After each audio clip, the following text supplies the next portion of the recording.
Samkele Maseko, who just sat down with Ace Magashule, the Secretary General of the ANC. Let's unpack that conversation. And for more, we're joined by political analyst Xolani Dube. Very good afternoon to you, Xolani. Thank you so very much for joining us here on SABC News. As always, we appreciate having you.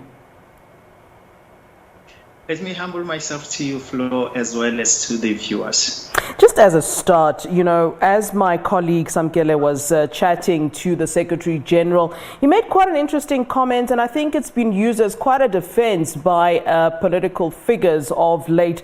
Samkele asking the question about whether or not children of politicians receiving contracts is unfair, and whether they have an unfair advantage, which of course on the surface is what any normal person would be thinking is what's happening.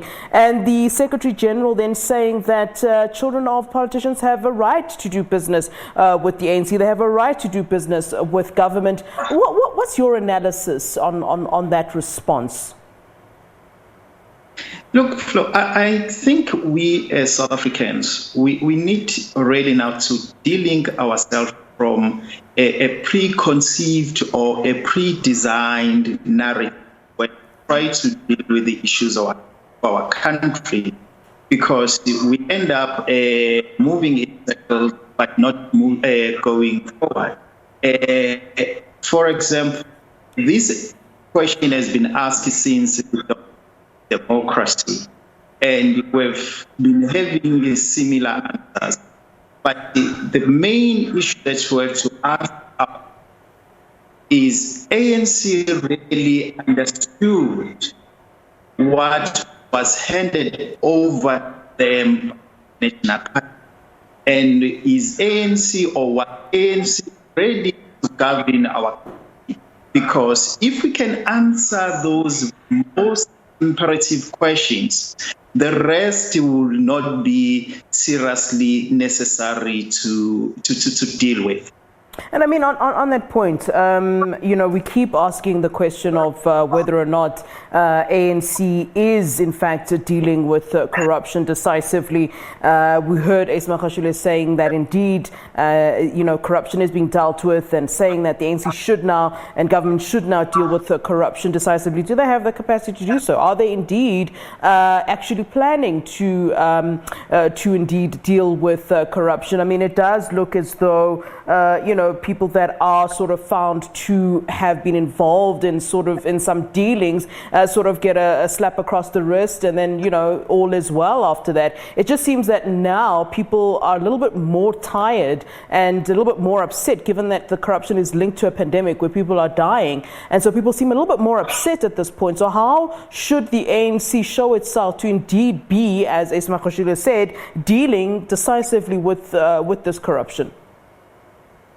So we have to be very upfront.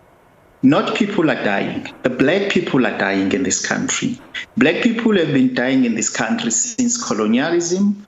Black people have been dying in this country even during apartheid. Black people are dying even after what we call it post-apartheid.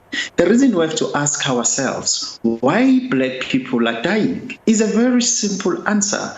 Because South African Minerals Energy Complex, or the South African business people, for its existence, it must exist at the back of the people, of the black people's life. And so what we see here is what have been happening centuries and centuries ago. As I've said, Flo, we have to start to uproot the systems and the structures that makes black people to be the victim of the system that is prevailing in this country. ANC was anointed as the native administrator to monitor the black people. The conundrum that they are finding themselves currently in is the result that when they were handed over, or when they took the baton from the National Party, they never wanted to create what we call it a parallel power that will empower the black people in this country. The British, when they handed over power to the Afrikaners created a parallel power. But us as Africans, we never created a parallel power that empowers us as Africans. And so we are not going to move forward until we confront such painful, such thought-provoking challenges that we as Africans in this country, we must confront.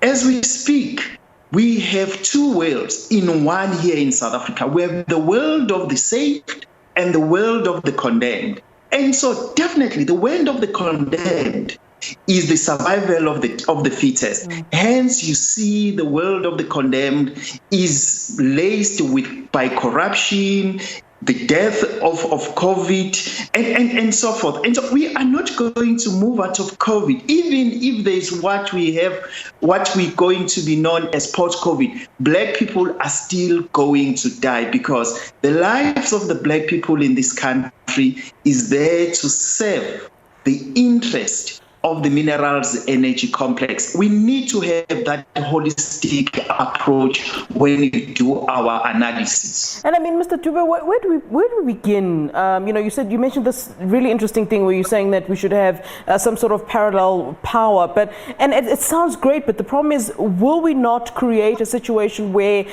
which is what we've been trying to avoid and have tried to avoid with, as we came out of apartheid, where we put one race above another race. Is there a way of creating this parallel power, as you put it, without looking to be putting one group of people above another?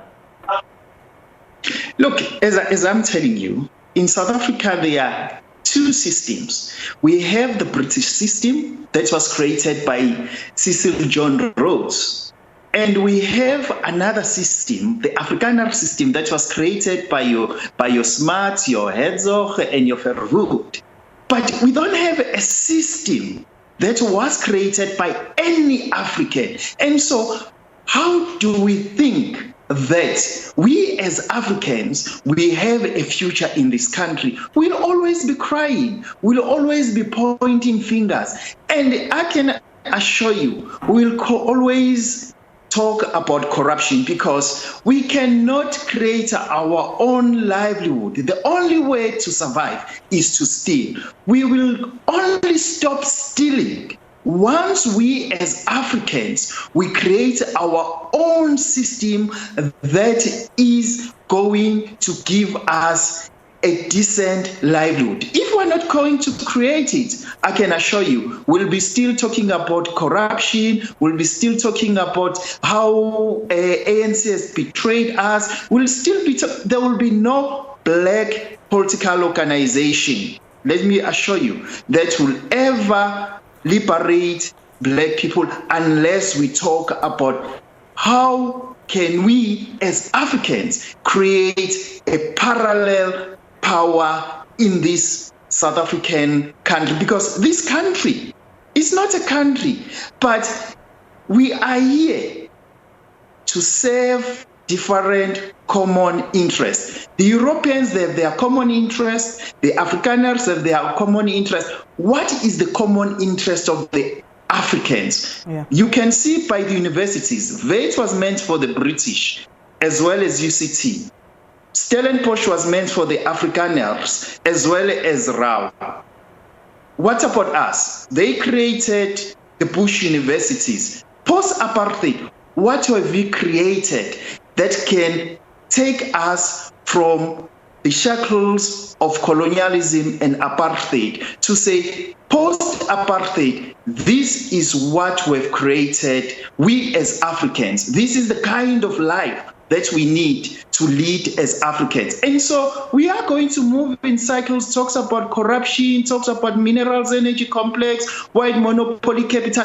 Let's create our own power, our own structures and our own systems that are going to serve our interests and the interests of the next generation. And just in closing, there was something that the Secretary General said, that Ismail Khashile said. He said that political arrogance is not a character of the ANC, but then also in the same breath saying that the ANC must humble itself, which to me is an acknowledgement of the arrogance that the ruling party has kind of displayed. What do you make of those two statements? The fact that the ANC needs to humble itself. He repeatedly said that line to Samkela Maseko, saying that political arrogance is not a character of the ANC. Has the arrogance that we speak of led to where we are currently, where we're dealing with these issues of corruption? Now, ANC is a very humble organization when it comes to its masters. When it comes to the white monopoly capital, when it comes to the white people, it's a very humble organization, I can assure you. But when it comes to the black people, it's not humble at all. It's very arrogant, it's very inhumane. Look at Marikana, look at Xolobeni, look at Life Esidimeni, look at Tatana. Look how they are treating the future of the next generation. Look how they treat the black students in Bush universities, inverted commas. Look how they treat the elders when it comes to SASA. Look how they treat the black people in township. And so ANC, when it comes to black people, is not humble at all. It's very arrogant, it's very inhumane, it's very combative. But when it comes to white people, it's very humble. That's why today we can talk about peace and reconciliation, because it's an exhibition of the ANC humbleness to the white people. But to us, they are not humble at all. When black people talks about the issue of radical economic transformation, when the black people talks about repossession of land without compensation, when black people are saying they want to be treated equally like white, trust me, the leaders of the ANC, they create a wall and they start to come with sophistry, they come with folk tongue. I am saying to you, the people in this country, especially the black people, must start to converse on how to create a parallel power that will empower the black people without hoping that the Europeans as well as the Afrikaners will always dish crumbs to them. We will never live at the benevolence of our oppressors, but we can only live on what we can create on our own. Just like the Afrikaners, when they took power, they created their own power. We need to do that as African. If we're not going to do that, ANC will always go to their NEC meetings, they will point fingers to each other, and one will be a villain, one will be a saint. It will be a circle that will never take us anywhere. Let's deconstruct South Africa as black people and start to have a conversation to say, how do we go toe-to-toe with Rupert? How do we go toe-to-toe with white academics? Once we do that, South Africa will prosper. We won't need any affirmative action. The white people will be comfortable and us will be comfortable, because we will know that we are not a nation that survives on quotas. We are not a nation that survives on affirmative action, but we are fully human beings, because what is happening currently is dehumanizing black people to keep each and every day talking about corruption, talking about stealing food parcels. Yes, ANC is going to steal food parcels. Yes, ANC is going to pillage our resources, because us, we are not talking about how to create our own power as Africans. That's what we need to do. Thank you so very much, Xolani Dube. Always great having you here on SA Today, here on SABC News. We appreciate your time, and till next time, cheerio to you.